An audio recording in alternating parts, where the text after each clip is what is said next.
Chers frères et sœurs d'Algérie, chers compatriotes d'Algérie, Sabah Nour, bonjour à vous tous et à Zulf Laoun. Nous sommes le 31 décembre 2024. Je vous souhaite à vous toutes et à vous tous une merveilleuse année 2025. Une année 2025 qui sera merveilleuse, si vous voulez qu'elle soit merveilleuse. Sans votre volonté, l'Algérie de 2025 sera pire que l'Algérie de 2024, de 2019, de 2020, de 1975, de 1980, de 2001. Elle sera pire. Sauf si vous voulez en faire d'elle, de cette année 2025, une année merveilleuse. C'est ce que je souhaite, et c'est ce que je veux, et c'est ce que pour... Je travaille. Je travaille pour ce caractère de merveillosité, de bonheur, de paix en Algérie. Chers compatriotes, d'abord et avant tout, je vous supplie de demeurer pacifique, de résister dans la dignité. Ça, c'est la première. Je vous supplie de demeurer pacifique. Voilà. Je vous supplie de résister dans la dignité. Premièrement. Deuxième, je vous supplie d'être solidaire avec nos compatriotes, nos frères et sœurs de l'extrême sud de notre Sahara. Et à mes frères et sœurs du Sahara, incapable que je suis de reprendre la poésie de Lounas Matoub, je vous demande, je vous supplie de demeurer plus algérien que les Algériens du Nord. Je réalise la gravité de mes mots. Je vous demande, je vous supplie d'être plus algérien que les Algériens du Nord, plus algérien que les Algériens de l'Est, plus algérien que les Algériens de l'Ouest. Voilà.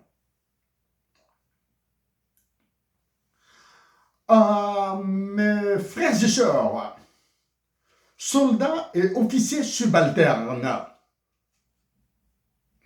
une autre fois, je vous demande de refuser l'exécution de tout ordre de tir, que ce soit sur les Algériens, que ce soit sur les compatriotes africains qui souhaiteraient traverser notre pays pour aller en Europe, pour aller en Amérique, pour aller en Asie, pour aller au Moyen-Orient. L'objectif de mes mots de ce 31 décembre 2024, c'est d'agir encore une fois pour la paix en Algérie, pour la paix en Afrique du Nord. Mais mon autre objectif, c'est de dire à Emmanuel Macron, bat les pattes de notre pays. Ça, ma voix à elle seule est insuffisante. Chers compatriotes d'Algérie, chers frères et sœurs, je pense que même si j'ai des doutes sur ce que je pense, les généraux qui sont très durs en Algérie, les généraux qui prennent des décisions qui engagent votre avenir, réfléchiront à 7 fois, à 20 fois, à 1 million de fois, à vous réprimer, à vous envoyer en prison, si vous dites avec moi à Emmanuel Macron, bat les pattes de notre pays, bat les pattes. de notre pays. Ça, c'est tout. Voilà. En novembre, derrière le mois de novembre 2024, des miettes de détenus politiques ont été libérés. Je dis bien des miettes. Cela veut dire que je considère les détenus politiques qui ont été libérés comme une marchandise insignifiante. D'accord? Est-ce que c'est grave? Oui. Je considère les détenus politiques qui ont été libérés en novembre 2024 comme des miettes. Ok? C'est grave. Ça, c'est ce que pensent les généraux. Ce n'est pas ce que je pense, moi. Ce sont des mots que je dis. C'est ce que pensent les généraux algériens. Ok?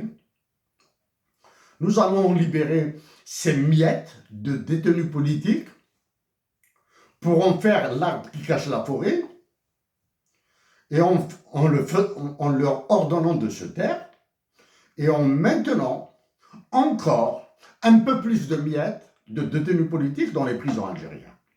Prisons algériennes. Voilà. Pourquoi? Pourquoi? Il y a le fait que la justice algérienne a été privatisée. C'est une justice au service d'égoïsme, de mégalomanie, de dictature. Ça, c'est le premier fait. La magistrature algérienne a été privatisée. Le bâtonnat, c'est-à-dire la défense et les avocats, sont incapables de faire quoi que ce soit. Ça, c'est le premier point. Deuxième point. L'État algérien est intégralement privatisé et il est soumis à des cartels. Je dis bien, l'État algérien est l'otage de cartels. Ça, c'est la deuxième raison. La troisième raison, du moins la troisième cause, c'est que les généraux algériens, sûrs et certains qu'ils ont oppressé la nation algérienne, les voix qui peuvent s'exprimer lucidement, sagement, pour la paix, sûrs et certains qu'il les a opprimés par la menace, par la détention, etc. Et sûr de son impunité. Quatrième cause, ils savent qu'aucune puissance étrangère ne peut leur ordonner quoi que ce soit en faveur des droits de l'homme et de la démocratie en Algérie. Ils le savent. Ni la France d'Emmanuel Macron, ni les États-Unis d'Amérique, ni la Chine, ni la Russie, ni l'Angleterre, aucun pays, ni le Canada, ne peuvent ordonner quoi que ce soit. Parce que les enjeux sont d'une autre nature. Okay? Ça, c'est le dernier motif, la dernière cause, et pour moi, est la plus importante. C'est que les généraux algériens n'ont aucun sens, je dis bien, n'ont aucun sens du patriotisme, n'ont aucun sens de l'État, n'ont aucun sens de la paix, n'ont aucun sens de la démocratie, n'ont aucun sens des droits de l'homme. Et ils sont incapables de réfléchir ou d'agir pour des horizons temporels supérieurs à 4 heures, 5 heures. Ils savent raisonner. Au plus, ils savent raisonner pour une journée. Une journée. Nous allons décider ça. Nous allons ordonner ça. Nous allons envoyer des messages. aux régions militaires, aux Wali, aux différentes antennes des services de la sécurité militaire, etc., aux délateurs, etc., tout ça, à l'administration. Et le lendemain, nous verrons ce qui se fera.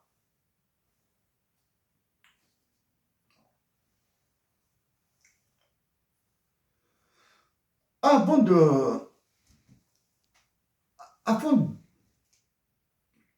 d'aller vers le message, mes mots à Emmanuel Macron,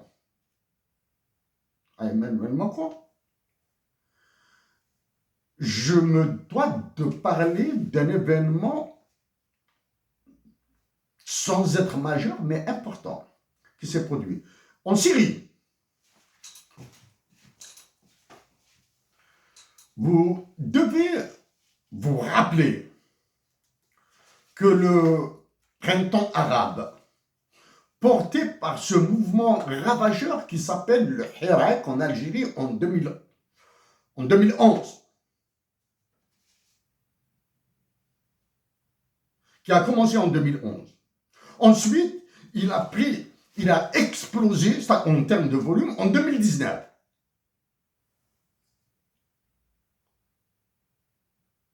La Syrie l'a connu après nous. La Syrie l'a connu en 2012. Le printemps arabe qui a ravagé la Syrie a commencé en 2012. Donc, pour sortir de l'information omnibus que vous entendez par-ci, par-là, des banalités journalistiques que vous entendez sur les chaînes de télévision françaises. Hein. Bon, les chaînes de télévision algériennes, j'ignore, mais les chaînes de télévision françaises avec complètement avachis au service de Macron, sont une énorme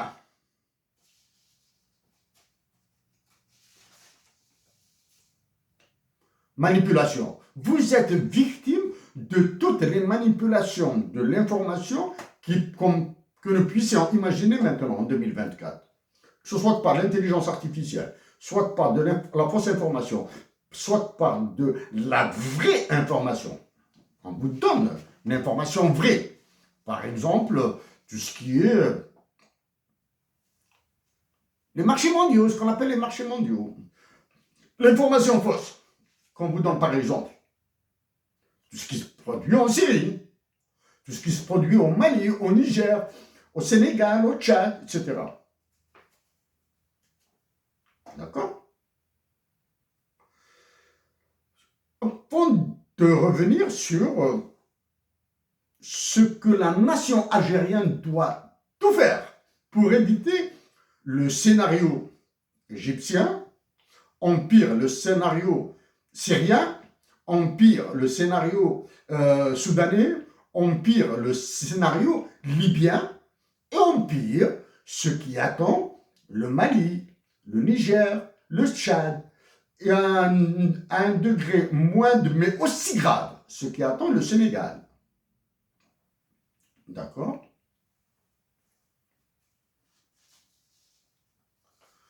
Donc, il y a donc l'élément. La Syrie, donc. Elle a commencé, le printemps arabe a commencé en 2012, en Syrie. Quand deux fascismes s'affrontent, un fascisme militaire comme celui d'Alger et un fascisme religieux s'affrontent. Ça ravage une nation, ça ravage un pays.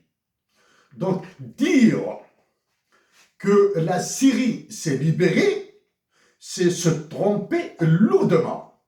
La Syrie s'est enfoncée. Elle s'est enfoncée.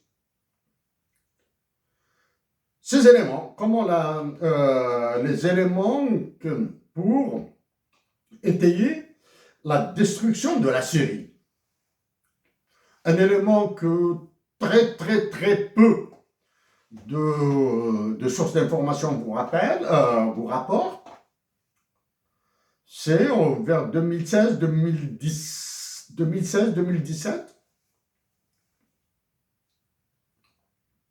une banque de gènes à Haleb, en Syrie. Hein. Haleb, Aleppo en anglais et Alep en français, a été prise par les Américains. Ça, c'est en rapport avec la nature, avec le développement de virus, de bactéries, etc. Hein? Ça, c'est une banque de gènes. Maintenant, qu'est-ce qui s'est passé? Récemment, ceux qui ont pris le pouvoir en Syrie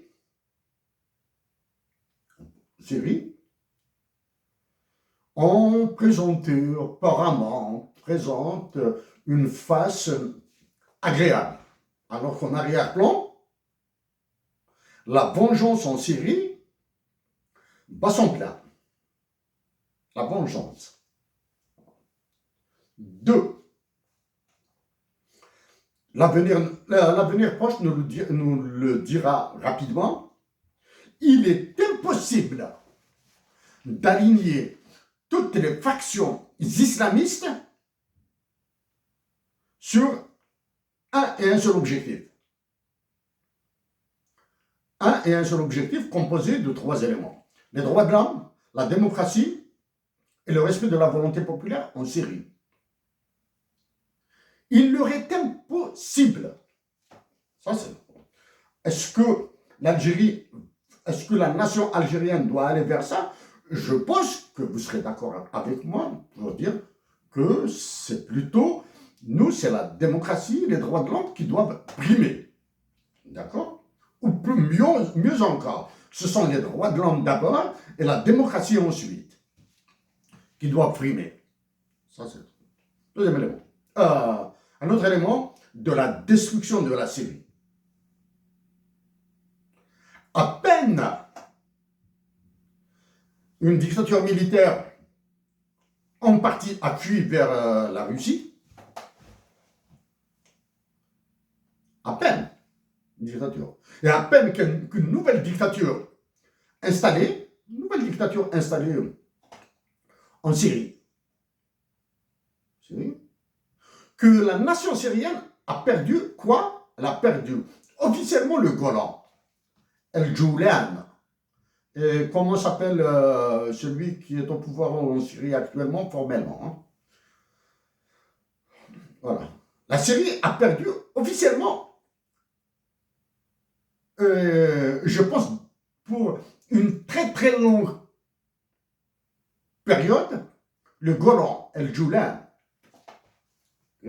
Donc, la Syrie est démembrée. Hein? Donc, la partition de la Syrie est enclenchée. Non, ça c'est le truc. La Syrie est l'exemple type d'une guerre de 5e génération. Pas de 4e génération. Tout a été utilisé en Syrie. Que ce soit de l'information, que ce soit les bombardements, que ce soit de la manipulation, que ce soit les services secrets. Tout est absolument tout. Absolument tout. Tous les moyens de guerre ont été utilisés en Syrie. L'autre élément, en Syrie, combien de pays se sont affrontés en Syrie? Les pays visibles qui se sont affrontés en Syrie. Vous avez le premier pays, c'est le voisin de la Syrie. C'est la Turquie. Son problème vers le nord, hein, vers le nord de la Syrie, les Kurdes. Ça, c'est la première. Premier pays à avoir participé pleinement au démantèlement et à la dislocation de la Syrie, c'est la Turquie. Deuxième pays, l'Iran. Troisième pays, la Russie, alors qu'elle est en conflit avec l'Ukraine, alors qu'elle a un problème de démographie effrayant, alors qu'elle importe de la chair à canon de la Corée du Nord, a participé avec son aviation dans le bombardement de Syriens. Qu'ils soient islamistes, qu'ils soient militaires, qu'ils soient de la Palestine. Mais ils ont bombardé en Syrie. C'est la Russie. Notre pays, les États-Unis d'Amérique, ils ont appuyé toutes les factions qu'ils soutenaient et même maintenant ils les ont filtrées. C'est-à-dire ils ont désigné quelle serait probablement la faction religieuse avec laquelle ils traiteront, c'est-à-dire avec laquelle les États-Unis traiteront, et quelles sont les factions, les vestiges de la dictature militaire syrienne qui sera utilisée. L'autre pays, peut-être, j'allais dire, le nom des moindres, Emmanuel Macron. Je dis bien Emmanuel Macron, hein. Je ne dis pas la France. Je ne dis pas la France, je dis Emmanuel Macron. Emmanuel Macron, à qui je m'adresserai juste après, là, hein, dans sa mégalomanie, dans son intelligence, veut garder la Syrie dans le giron français. Mais sauf que, depuis qu'Emmanuel Macron est président de la France, et plutôt depuis qu'il est devenu le roi mégalomane de France, là où il se mêle, c'est le massacre. Rappelez-vous l'explosion du port de Beyrouth. De Beyrouth au Liban, c'est ça. Le premier à y aller, c'était Macron, là. Où se retrouve le Liban? Dans dans les effets directs de la dislocation de la Syrie. Le Liban est en train de d'être foutu en l'air. Tenons, pour synthétiser, en Syrie, vous avez une guerre de religion. Les sionistes juifs d'Israël, dirigés par le terroriste Benjamin Netanyahou, je le répète, les sionistes juifs dirigés par le terroriste Benjamin Netanyahou. Je fais la différence avec une partie d'Israël sur laquelle je reviendrai. Je n'ai pas peur, je reviendrai immédiatement après. Là, parce qu'elle a une incidence directe sur l'Algérie. Là. Vous avez une guerre de religion. Ceux qui prétendent défendre l'islam, ceux qui prétendent défendre le christianisme, ceux qui prétendent défendre le judaïsme. Vous avez ça. Donc, vous avez un élément de guerre. Voici l'élément guerre de religion. Maintenant, l'élément domination. Il est hors de question pour l'OTAN, les pays occidentaux, surtout ceux qui sont dans l'alliance de l'OTAN, de mettre en position de faiblesse Israël. Ils doivent en faire plus que le gendarme de la région, ils doivent en faire le roi de la région. Ça, c'est l'autre pays qui a participé et qui va continuer à agir en Syrie, c'est l'Iran. Vous avez tout. Vous avez l'élément religion, chiite sunnite. Vous avez l'élément économique. L'Iran a besoin de l'économie syrienne et les Syriens ont besoin de l'économie iranienne. L'armée syrienne a besoin de l'armée iranienne. L'armée syrienne a besoin de l'armée iranienne. Pour le développement. L'armée iranienne, elle se développe là. Quels sont les autres pays qui ont participé au massacre? Ceux qui se sont tués. Les pays qui se sont tués. Exemple. La Jordanie. L'Égypte. J'exclus la Libye, la Syrie, l'Algérie, etc. Parce que ces derniers pays sont incapables de faire quoi que ce soit. Quel est l'autre pays qui va trinquer? l'extermination de la nation palestinienne. La nation palestinienne, plus qu'un génocide, elle est victime d'extermination. Et je veux dire à toutes les Palestiniennes et à tous les Palestiniens que mon cœur saigne avec les vôtres. Mais que puis-je faire? Hein? Que puis-je faire? Parler au Canada de vous? Je l'ai fait.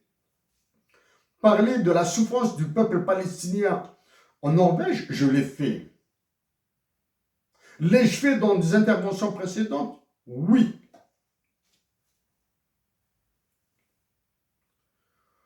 En exterminant la nation palestinienne, il y a des territoires qui vont se libérer pour les Israéliens extrémistes, sionistes.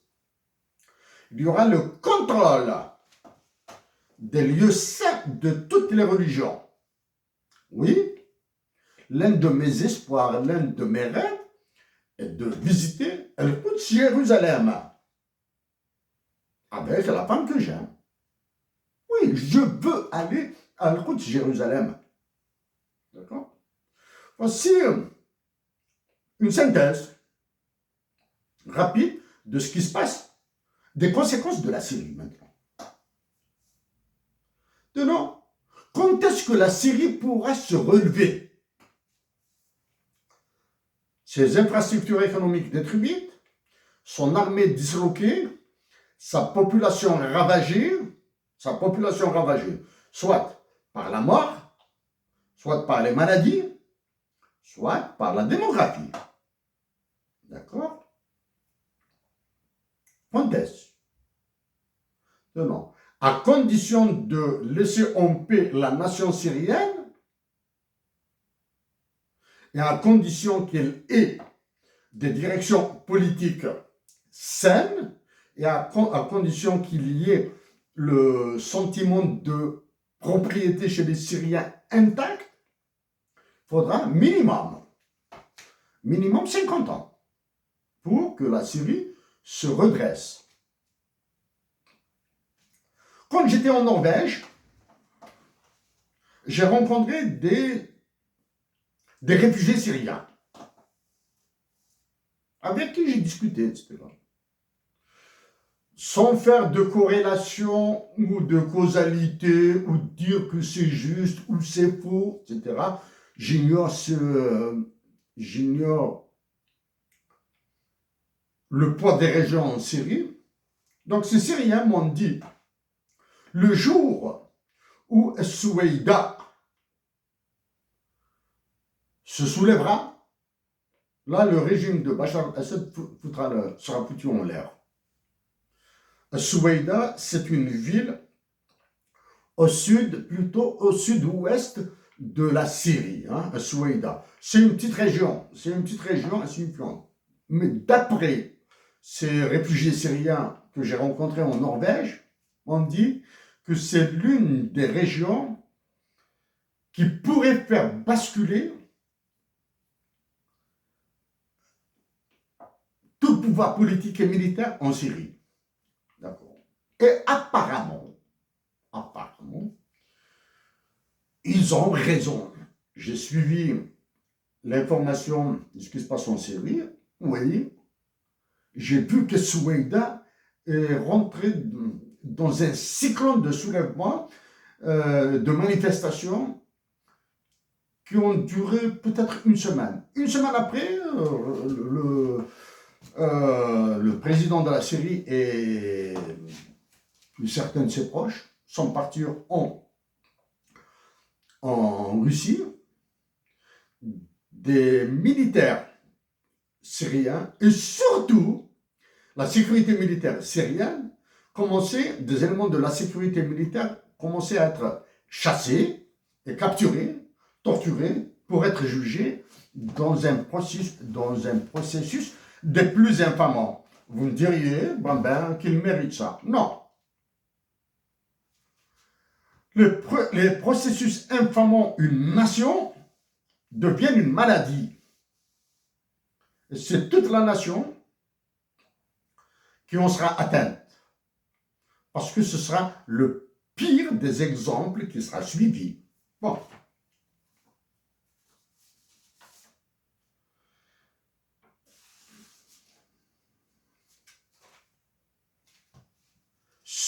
Après avoir fait ce topo sur la Syrie, je viens maintenant à une certaine agitation autour de l'Algérie.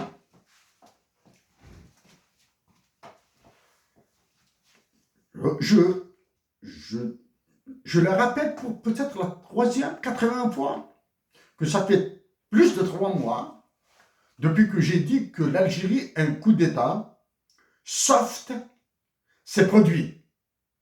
Un coup d'État s'est produit. Chaque jour qui passe, certaines informations le confirment. Le dernier élément de confirmation, c'est l'histoire de décret concernant le ministre délégué à la Défense nationale qui siège au Conseil des ministres, etc., etc., et le déplacement, certains déplacements à gauche et à droite. Chaque jour qui passe confirme le coup d'État. Ce coup d'État est une autre catastrophe qu'il faudra arrêter. Il faut arrêter ce coup d'État.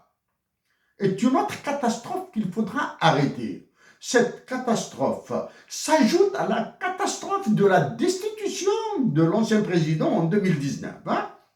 L'état-major, le chef d'état-major qui se montrait à la télévision, etc., et qui a été rappelé à Dieu, a commis une catastrophe. Il a déclenché le cataclysme. Celui qui est actuellement prétendument chef d'état-major l'a multiplié par 33. D'accord? Il l'a multiplié par 33. Il a multiplié le cataclysme par 33. Donc, quand vous déclenchez un processus de similitude entre l'Algérie et la Syrie, donc nous risquons de subir le même sort que la Syrie. Comment le subirons-nous? C'est qu'un autre mouvement dévastateur se déclenche en 2025. Mouvement dévastateur, pire que le Hirak qui est passé en 2019, là. Pire. Il va se déclencher. S'il se déclenche par tous les moyens de l'information, l'intoxication, des pressions internationales, la fatigue et l'usure de la nation algérienne. La nation algérienne est usée, la nation algérienne est fatiguée. Ce mouvement nous ravagera. Pourquoi ce mouvement nous ravagera? Parce qu'il sera alimenté par Emmanuel Macron, il sera alimenté par les États-Unis d'Amérique. Je fais la différence entre la France et Emmanuel Macron. Mais par contre, pour les États-Unis d'Amérique, je dis les États-Unis d'Amérique. Parce qu'aux États-Unis d'Amérique, tout est intégré là. Et je profite dès à présent d'éviter de donner trop d'importance au futur secrétaire d'État, ministre de la Défense des États-Unis d'Amérique, Marco Rubio. Il faut éviter de lui donner trop d'importance. Il sera là parce que la politique étrangère des États-Unis d'Amérique, elle vise la Russie et la Chine et l'Inde. Elle est sous le contrôle du président Donald Trump. Lui, il va faire dans la gesticulation, là, Marco Rubio. Mais par contre, si le Sénat des États-Unis d'Amérique, conduit par le sénateur Ted Cruz et sa clique, se mêle, là, il faudra avoir sérieusement peur. Parce que si Anthony Blinken, tout conservateur qu'il est, au service des démocrates américains, du Parti démocrate américain. Tout conservateur qu'il soit, plutôt, tout faucon qu'il soit, a tout raté. Ted Cruz et sa clique du Sénat, ils vous ravageront.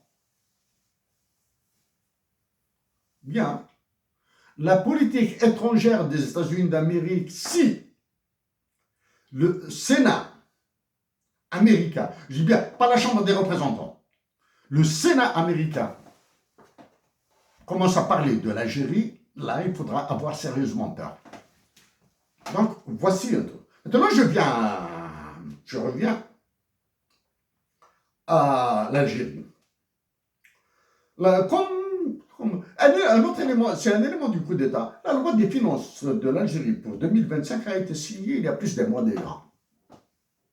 Incroyable, mais vrai. La loi des finances. Je vous promets que dès que les chiffres paraîtront dans le journal officiel, que je l'exploserai. Pourquoi je l'exploserai? Parce que c'est à travers la loi des finances que je verrai les ordres d'Emmanuel Macron, les ordres du FMI et de la Banque mondiale, bien sûr. D'accord? C'est à travers la loi des finances que je détecterai le poids d'Emmanuel Macron, l'accord d'association avec l'Union européenne, etc., etc. Donc voici pour ces mots sur notre pays et la Syrie. Donc pour cette année 2025, je vous supplie, chers compatriotes d'Algérie, de vous démarquer de tout mouvement qui pourrait s'appeler un Hirak bis ou quelque chose comme ça. Mouvement dévastateur. Il dévastera l'Algérie et nous allons perdre le Sud, formellement. En plus des vies humaines, etc., des infrastructures, etc. Donnez la chance à votre dignité, à votre résistance. Donnez la chance à la paix, bien sûr. Donnez la chance à la paix dans les souffrances les plus atroces. Ça, je suis d'accord. Du moins, elles seront atroces en Algérie. Je suis le premier à avoir appelé à une révolution des œillets en Algérie.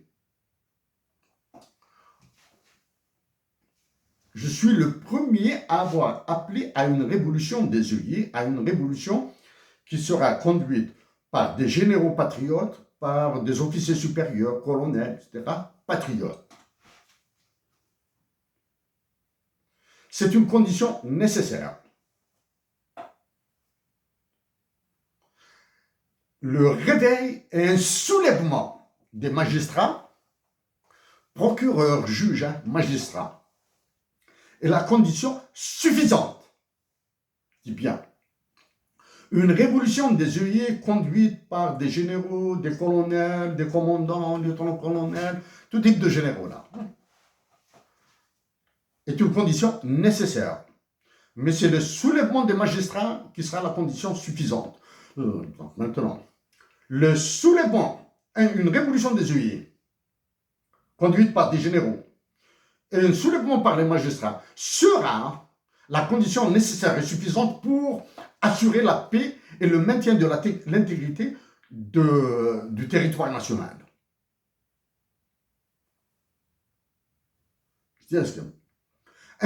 Une révolution des œillets par les généraux, les colonels, etc., commandants, est une condition nécessaire, mais non suffisante. Le soulèvement des magistrats est une condition suffisante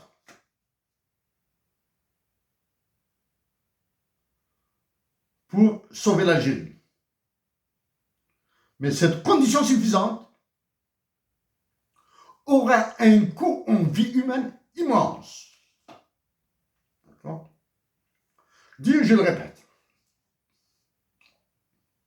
Il y a un trio de dictatures militaires au monde.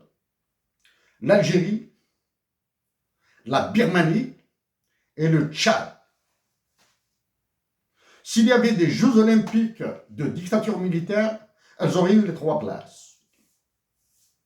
Les 3 premières places du podium. L'Algérie, le Tchad et la Birmanie auraient eu les 3 meilleures médailles de Jeux olympiques de dictature militaire. D'accord? Maintenant, s'il y a des généraux patriotes, des officiers supérieurs, des officiers généraux patriotes, je m'en fous des histoires générales de corps d'armée, général de brigade, général, si ça, tout ça existe. Hein. Général-major, etc. S'il y a des généraux et des officiers supérieurs qui veulent conduire cette révolution des œillets, ils doivent la rendre publique, agir secrètement, et je serai parmi les premiers à vous accuser d'être manipulé par les services secrets français et par Emmanuel Macron, sachant qu'il vous a déjà convoqué. Du moins, sachant qu'il a déjà convoqué des généraux à l'Élysée.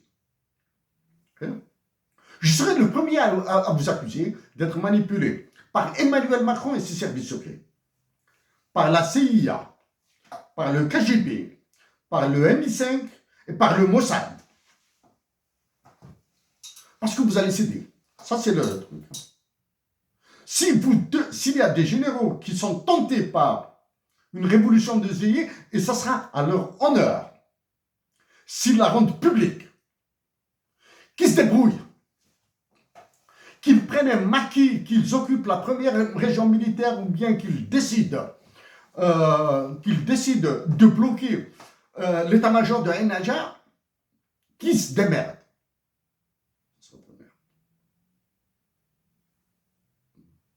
Maintenant, qu'ils fassent ça secrètement, en catimini, etc., ce sera un bain de sang et de la destruction de l'Algérie qui seront garantis.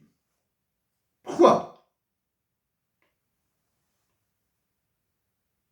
Parce que les militaires algériens sont incapables de réfléchir seulement plus d'une demi-heure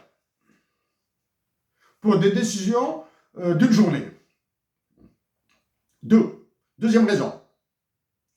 Ils sont inhabitués, ils n'ont aucune idée de la pensée complexe. Ils raisonnent comme s'ils étaient dans un café mort. Ils raisonnent comme s'ils étaient dans un café mort. Ils croient qu'en agissant comme ils agissent actuellement, la France, l'Italie, l'Espagne qui sont à côté de nous resteront tranquilles. Ils croient que les mafias algériennes, il y a de la mafia en Algérie, hein, les mafias libyennes, les mafias soudanaises, les mafias du Mali et du Niger, en Mali, il y a des mafias, hein, ne croyez pas que ça. Ou bien les mercenaires qui sont au Maroc, etc. Les services secrets qui sont étrangers qui sont installés au Maroc vont rester bras croisés. Non. Ils alimenteront l'explosion de l'Algérie. L'Algérie doit, pour certaines sphères de pensée politique occidentale, l'Algérie is a wrecked state, a failed state qui doit être partitionnée, comme la Libye, comme la Syrie, comme le Soudan, comme tout ça, là. Donc, comme le Congo, etc. Donc, s'ils sont tentés par une révolution des œillets, à laquelle j'appelle, hein, elle doit être publique et annoncée. Ces histoires de tenir secret parce que, etc., etc. Ou vous avez le cran de sauver la patrie, tant mieux. Mais sinon, les Algériens, moi, je les supplie de demeurer pacifiques. Ça va durer 10 ans encore, ça va durer 25 ans encore, etc. Vaut mieux que la nation algérienne souffre sous une dictature de prétendus militaires algériens et d'une présidence imposée par Emmanuel Macron. Il vaut mieux qu'ils souffrent. 10, 15 ans, 20 ans, 25 ans, il y aura une nouvelle génération naîtra. Ok? Donc, révolution désignée par les militaires, à condition qu'elle soit publique. Manipulation, manipuler la Kabylie, manipuler le Hogar, il ne peut pas le manipuler parce qu'il est déjà suffisamment manipulé. Hein. Okay? Ça, c'est le. Pourquoi sommes-nous arrivés là?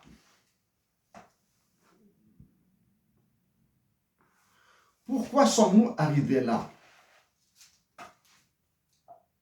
Parce que nous avons détruit tout l'héritage de Hussein Ahmed, de Mohamed Haroun et Lounas Mahtoub. Pourquoi je cite uniquement Hussein Ahmed, Mohamed Haroun et Lounas Mahtoub? Parce que ce sont les hommes qui ont tout fait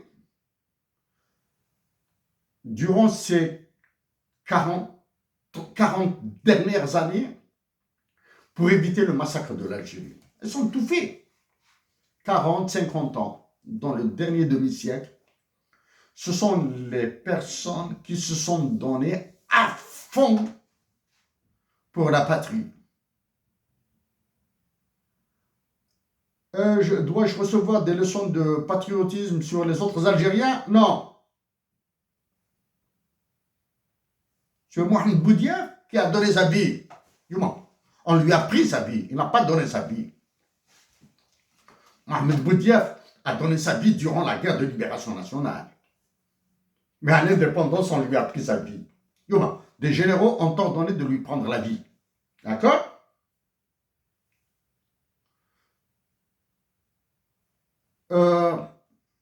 Ardouane Osman, qui me revient comme ça, il a donné sa vie pour l'éducation en Algérie. L'Algérie lui a pris sa vie. Dois-je citer d'autres? Oui, Tahar Djaoud. Dois-je citer encore récent des personnes qui ont vécu jusqu'à un passé très récent? Yahya Louis.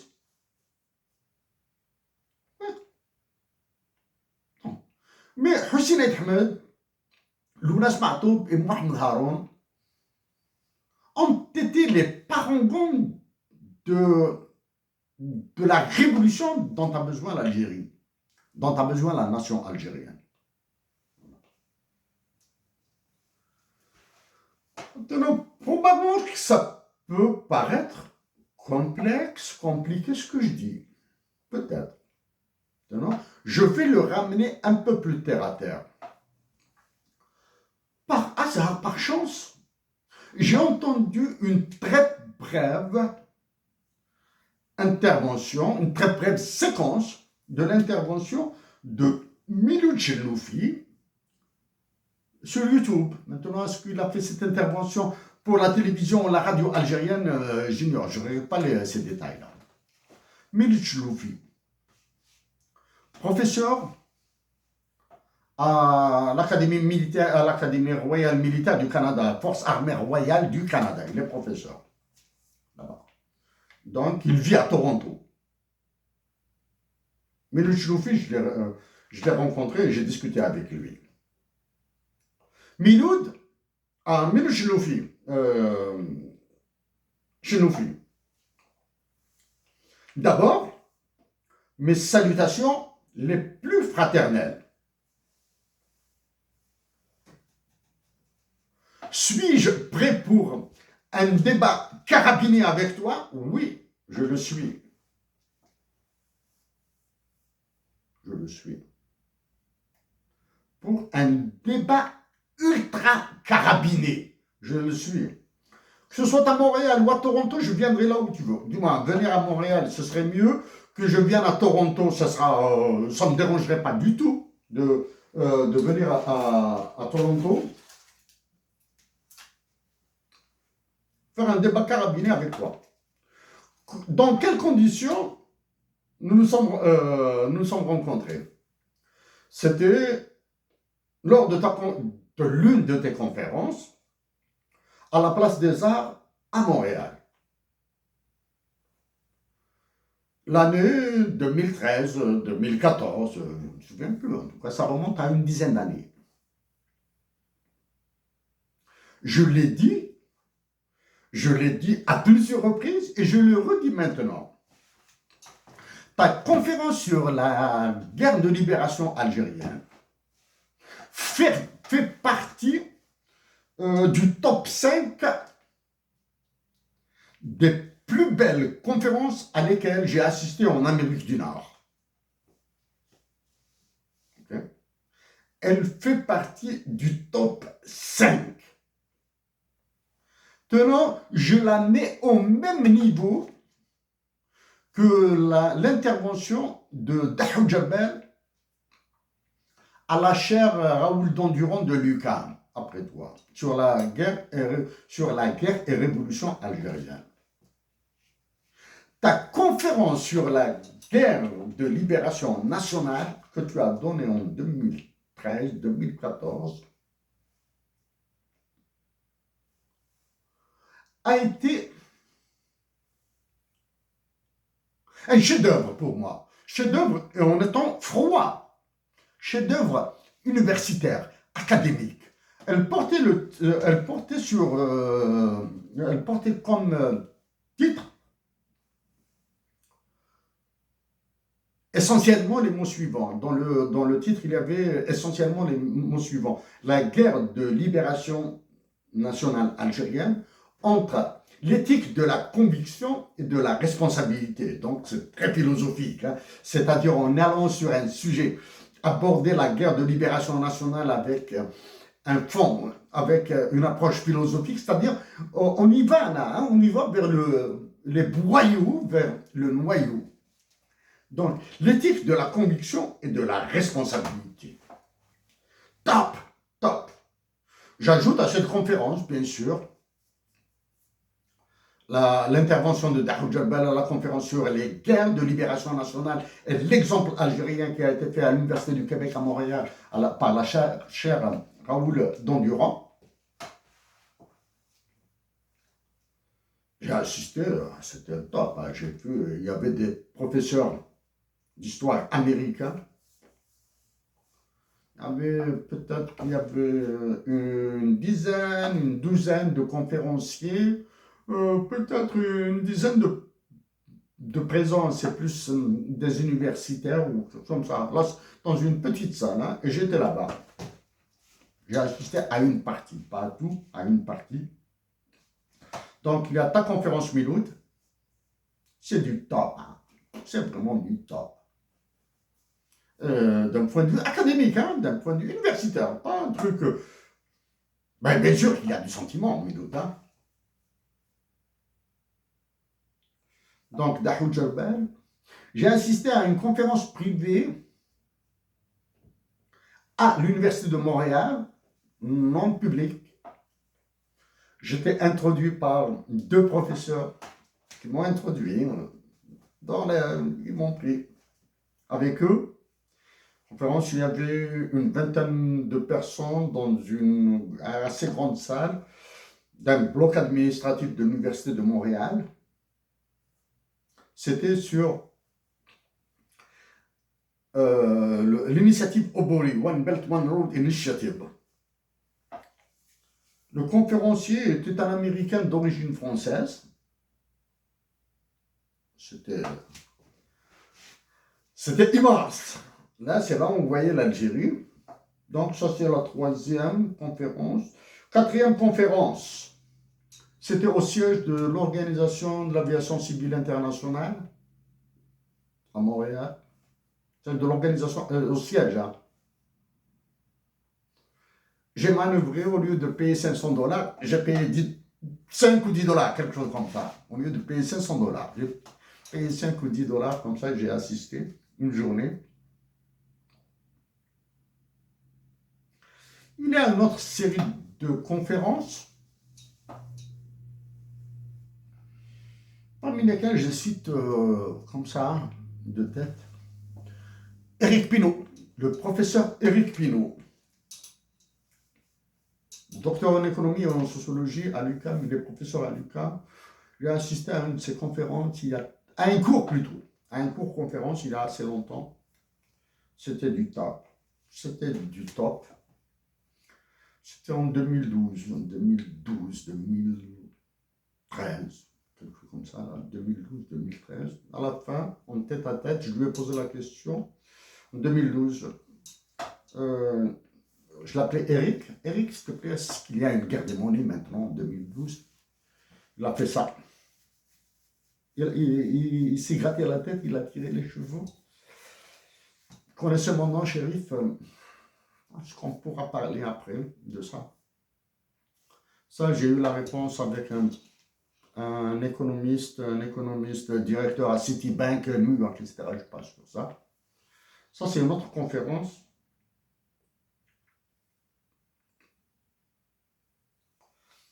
Il y a d'autres conférences comme ça à Toronto. Donc, Milo Chiloufi à Toronto, j'ai assisté à 2 conférences à Toronto. Milo Chiloufi, donc je reviens vers toi. Dans l'extrait de ton intervention que j'ai écouté sur YouTube, voilà, à propos de la position de l'Algérie défendue par les clowns qui sont au Conseil de sécurité de l'ONU, par les clowns algériens qui représentent l'Algérie auprès des Nations Unies à New York et qui parlent en son nom au Conseil de sécurité de l'ONU. Tu as dit que la position algérienne vis-à-vis de l'extermination du peuple palestinien, du génocide dont est victime la nation palestinienne, ils n'ont jamais utilisé les mots extermination et génocide. Hein. Les clowns qui sont à conseil. Tu as dit que c'est une position courageuse. Ça, je le dis bien. Hein. Position courageuse. Quand j'ai entendu position courageuse, j'étais choqué. J'étais choqué. Pourquoi étais-je choqué? Mais non, c'est pas toi. Hein. Je suis prêt à débattre avec toi. Hein. Je suis prêt à débattre avec toi. Choqué.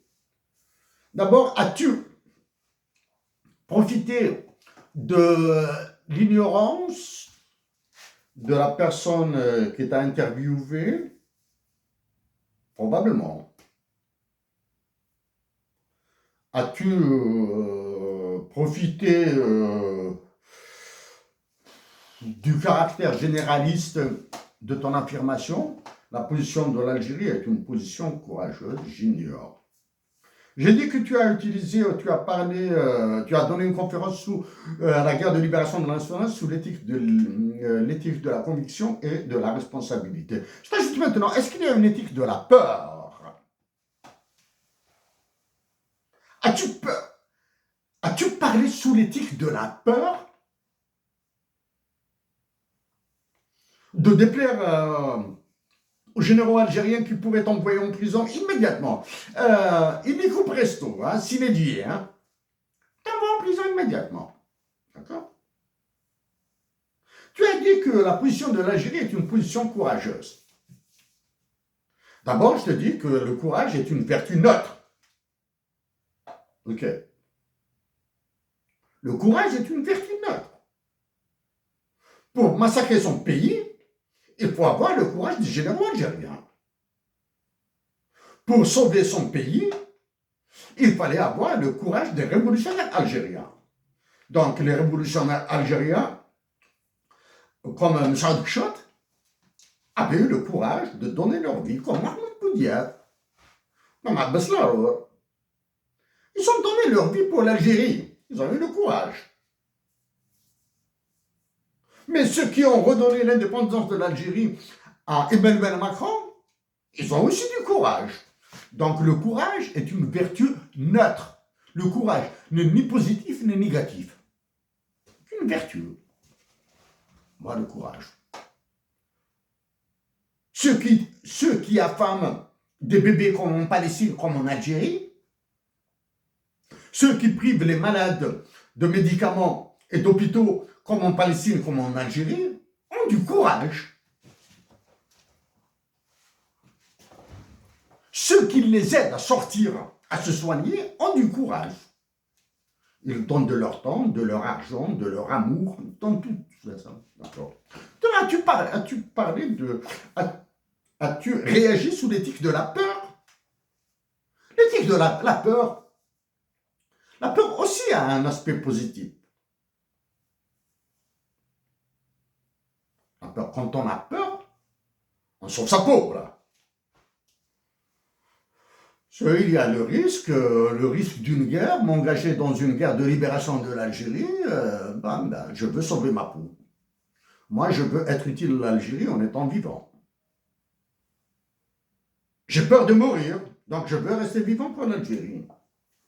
La peur a un côté positif. La peur a un côté négatif, et c'est le pire de tous. Si les généraux algériens sont en train de massacrer l'Algérie comme ils le font actuellement, j'évite de parler de gouvernement, hein, parce qu'il faut écouter ce qui a été dit sur le gouvernement syrien, etc. Oh, et j'en ai dit pas déjà. Hein. Et j'attends la loi des finances pour revenir dessus.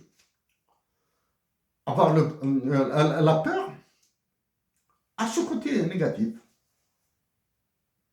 Redonner l'Algérie à Emmanuel Macron.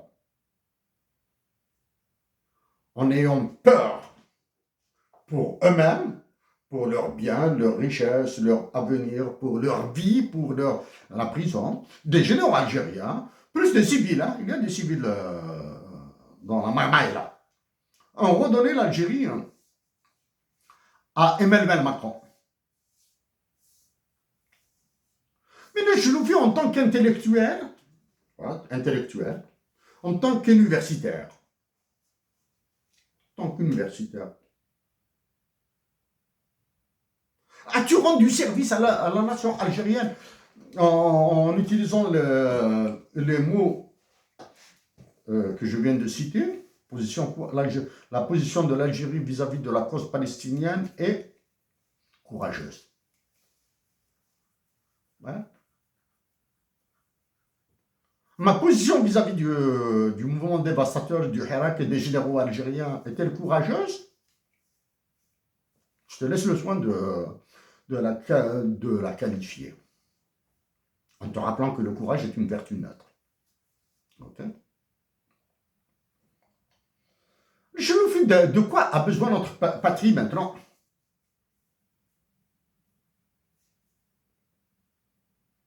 Elle a besoin du réveil de ces élites universitaires, élites académiques, pour lui dire la vérité nue, une vérité nue. La voici telle qu'elle est. Exemple de vérité. Au lieu de toi qui connais très bien Thucydide, au lieu d'utiliser Thucydide dans des explications théoriques, moi qui rejette un petit peu les Grecs là pour d'autres raisons, hein, pour des raisons philosophiques, etc. Au mieux, si depuis 1962, depuis l'indépendance de l'Algérie, les académiciens, les intellectuels, les universitaires algériens ont parlé de la révolution algérienne et des révolutionnaires algériens, surtout ceux qui se sont installés en Algérie, les Abban Rdan, Hussein Ahmed, Ben Boulaïd, etc., des douches Mourad, tous les révolutionnaires là, les Hassiba Mbouali, etc., elles seraient devenues les Thucydides de temps moderne. La révolution algérienne est une référence universelle. Et la révolution algérienne est valable, urbi et orbi. Nous, là, on bassine Thucydide, comme du moins, Thucydide, je ne sais pas citer, mais j'ai cité Kenneth Waltz, c'est d'autres. Je t'ai cité toi, je t'ai cité Dahoud Jalbel. Ok? Je me suis fait un devoir de tirer à boulet rouge sur Benjamin Stora et Xavier Drioncourt. Non, l'Algérie a besoin d'une vérité nue. Exemple de vérité. Les Algériens doivent reposséder leur patrie. Ils doivent reposséder leur patrie. Ça, c'est la première. 2, ils doivent se battre pour les droits de l'homme et de la démocratie d'abord. Voici les 3. Si tu ne possèdes pas ta patrie, tu ne peux pas aller plus loin là, pour les droits de l'homme et la démocratie. Il faut dire aux Algériens là qu'ils doivent résister et qu'ils doivent se remettre au travail.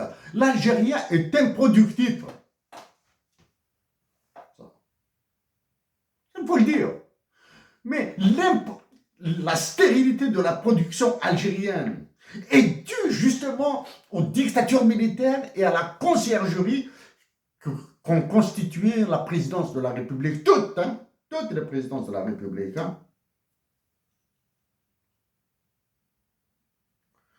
L'élection présidentielle des années 90, souviens, contre Sinaï Ahmed, a eu une attaque cardiaque en Algérie. Il y a de quoi être fataliste. C'est Sinaï Ahmed et Mohamed Boudiaf ont échoué, alors qu'un général a régné sur l'Algérie en la massacrant, on la donnant aux autres. Le général là qui habite Batna, là, il est au silence maintenant. Alors que des généraux, peut-être que l'armée algérienne est celle qui compte le plus d'officiers généraux en prison dans le monde. Voilà, Miloud, pour les mots que j'avais à te dire. Miloud, bon, je suis prêt à débattre avec toi. Hein. Je te rappelle, combien de fois t'ai-je contacté à Toronto pour organiser des conférences sur ce qui se passe en Algérie et en Afrique du Nord? Combien de fois t'ai-je contacté pour organiser des conférences universitaires? Crois-tu que dans mon intervention, dans le cadre d'une conférence universitaire de l'Algérie, j'irai vers ces termes, mais autrement, en présentant des chiffres, en présentant des structures politiques, en présentant des théories politiques. Mais sans citer des généraux comme ça, là, citer un général, ça m'emmerde. Le langage que je suis en train d'utiliser actuellement m'énerve. Je le vis, moi, je suis passionné par le théâtre, un peu moins que la peinture. Toi, tu aimes la peinture. Je suis intéressé par le théâtre engagé, par la littérature qui fait mal, qui donne des mots de tête. Je suis passionné par les mathématiques, pas par cette connerie-là. Je suis en train de perdre mon temps, là, hein, à parler comme ça, là. Perdre mon temps, non. J'espère faire gagner du temps aux Algériens, même si je perds le mien. Mais maintenant, dans cette dernière partie, je t'invite humblement à écouter à ce que je vais dire à Emmanuel Macron. C'est lui, le ravageur numéro 1 de l'Algérie. C'est lui le ravageur numéro 1 de l'Algérie. Hein. Ceux qui sont à Alger, là, ils ne sont que des instruments. Écoute là. Mais je suis obligé de souffler, de boire à main. De boire à main. Et revenir sur Macron. Macron, c'est une peste, je précise, politique. Emmanuel Macron est une peste politique. Emmanuel Macron est un cancer, C-A-N-C-E-R, diplomatique. Je t'invite à écouter ce que je lui dirai, parce que c'est depuis 2016 que je suis en guerre avec lui.